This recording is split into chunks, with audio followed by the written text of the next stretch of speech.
Suara Kebenaran pada Senin, 13 November 2023 berjudul Merebut Hidup. Saudara yang saya hormati, setelah kita belajar untuk mencintai Tuhan dan merasakan getar cinta dalam kalbu, maka ketika kita berbuat salah, kita akan merasa sangat terganggu.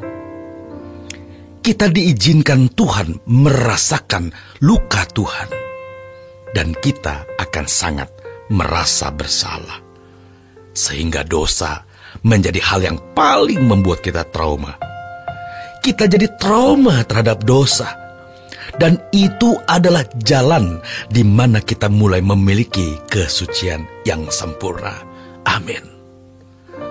Kalau dulu kita tidak pernah merasakan luka itu, karena ketika kita berbuat dosa, kita menikmati dosa dan tidak peduli dengan luka hati Tuhan.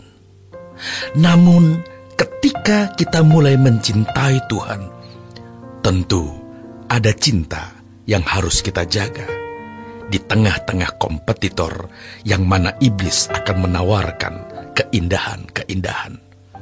Dan yang paling berat yang akan kita hadapi adalah diri kita sendiri. Pesaing yang paling berat adalah diri sendiri. Setan akan menunggangi manusia lama kita. Manusia lama kita akan menjadi foothold atau tempat berpijak iblis, agar kita asik dengan kesenangan diri kita, kepuasan diri kita. Itulah sebabnya Tuhan Yesus berkata, "Kalau kamu tidak menyangkal diri, kamu tidak layak bagiku." Mungkin ada yang bertanya, sebegitukah Tuhan mau merebut hidup kita? Tuhan merebut hidup kita demi keselamatan kekal kita. Dia mati di kayu salib merebut kita, supaya secara hukum dia berhak memiliki kita, karena dia mati di kayu salib menebus dosa kita, saudaraku. Tetapi, apakah kita memberi diri untuk Tuhan atau tidak? Itu merupakan kehendak bebas kita. Kita bisa berikan untuk diri kita sendiri, untuk kesenangan kita sendiri, itu kebebasan kita. Tuhan tidak pernah memaksa. Hati kita ada di dalam kekuasaan atau kedaulatan kita. Tuhan tidak paksa kita berikan kepada siapa, karena Tuhan menghargai kedaulatan yang dipercayakannya kepada masing-masing manusia. Tuhan tidak menetapkan siapa yang selamat, siapa yang tidak selamat, tetapi Tuhan menetapkan hukumnya, hukum kedaulatan. Apakah kita memilih Tuhan atau tidak, itu kedaulatan kita. Mestinya kalau kita sudah membeli diri kita, semestinya kalau Tuhan sudah membeli kita dengan harga yang lunas dibayar, artinya kita harus memberikan hati kita kepada Tuhan. Bicara soal kedaulatan hati, itu bukan sekadar menjadi orang baik yang melakukan hukum-hukum. Sebab banyak orang Kristen merasa sudah selamat, apalagi merasa sudah ditentukan selamat. Lalu dia memberikan hidupnya untuk melakukan hukum dan menjadi manusia baik-baik. Itu bisa.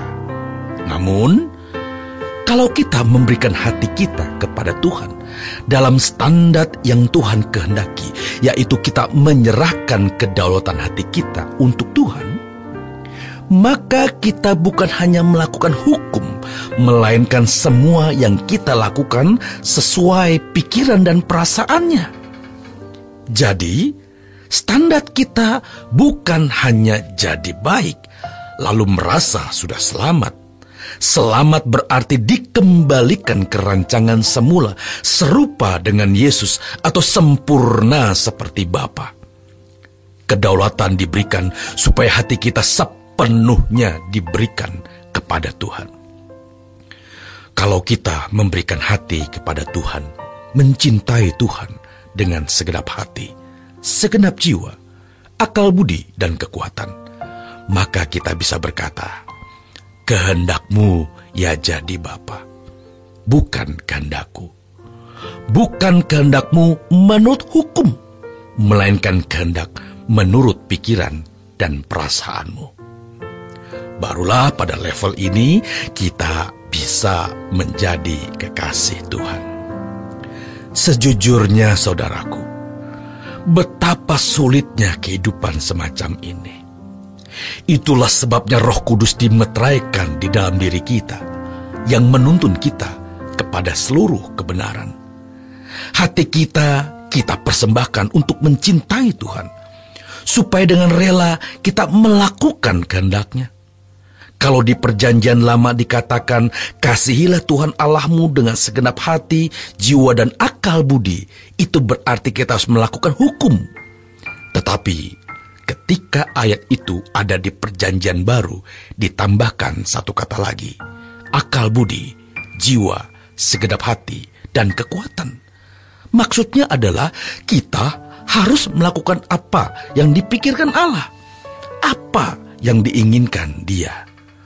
Sebab kalau hanya melakukan hukum, belumlah mencintai Tuhan dengan benar. Itu standar perjanjian baru. Dari cinta kepada Tuhan yang bertumbuh sampai kita rela untuk hidup di dalam kedaulatan Allah, belajar mengerti kehendak Tuhan dan melakukannya, maka kita sampai pada satu titik, pecah hati. Pecah hati ini tidak bisa dibuat-buat. Pasti kita sudah pernah melihat orang Kristen menangis, bahkan meraung-raung dalam doa, namun hatinya tidak pecah secara proporsional. Seorang hamba Tuhan harus punya pecah hati. Harus. Titik pecah ini harus dialami. Salah satu ciri orang yang hatinya pecah adalah dia akan penuh belas kasihan kepada orang lain. Sebab perasaan Allah akan ditularkan di hatinya. Dia bisa menangisi orang, walaupun bukan anak, bukan saudara. Dia bisa berkorban tanpa batas, belas kasihan.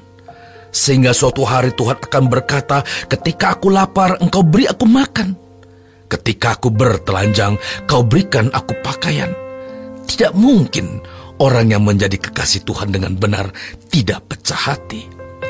Tidak mungkin orang yang pecah hati tidak berbelas kasihan terhadap orang lain. Tidak mungkin Tuhan mengajak orang-orang yang tidak berbelas kasihan ada di sampingnya di kekekalan.